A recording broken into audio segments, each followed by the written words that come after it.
Hello! What's up mga idol? So ngayon, panibagong tatuan na naman at bagong kagwapuhan ulit mga idol, no? So ngayon, yung gagawin natin mga idol is second session. So kung naalala nyo, o yun o, kaka-upload pa lang natin yan.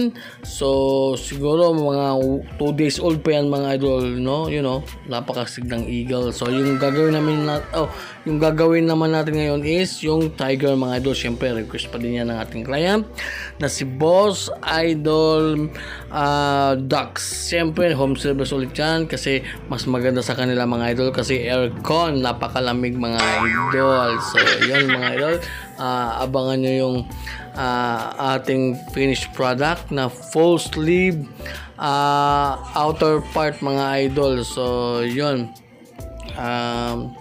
at syempre yun nga, basta tapusin nyo mga idol titingnan natin kung makakayanan ba to ni Boss Idol Ducks.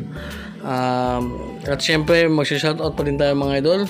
So shoutout ni Ace Taliao, ahak jud ni Mudol oy, pa-wash out idol. Shoutout sa'yo idol Ace Taliao, basta yun, Taliao.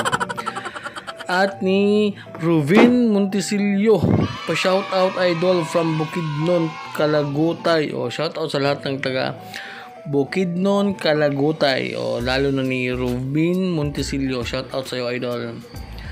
At ni Emil Alo, pa-shoutout boss, sunod na vid from Kuyo Palawan, tattoo artist. Tattoo artist din pala to si idol. So shoutout sa lahat ng taga Kuyo Palawan. Kung gusto nyo magpatato, i-contact nyo si Emil Alo. Shoutout sa iyo idol. At ni CG Hondante, pa-shoutout Kudol, solid supporters nimo. Shoutout sa iyo idol CG. So yun lang muna yung ating shoutout at tatapos na pala tayo dito. So yun nagbababay-babay na kami dyan. Kasi natapos na namin yung full sleeve project. So yung yung Polynesian, gagawin namin yan ng dudugtungan namin yun mga idol. So yun ang next session namin.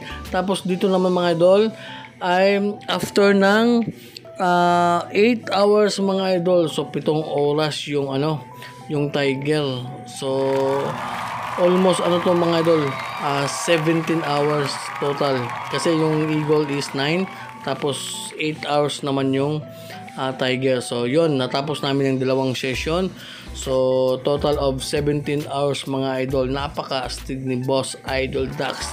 At talaga namang nasatisfy siya dyan. At sabi niya magpapadugtong pa siya sa kabila niya yung Polynesian. So yun, maraming salamat idol Ducks sa tiwala at syempre sa ating mga viewers na umabot hanggang dito.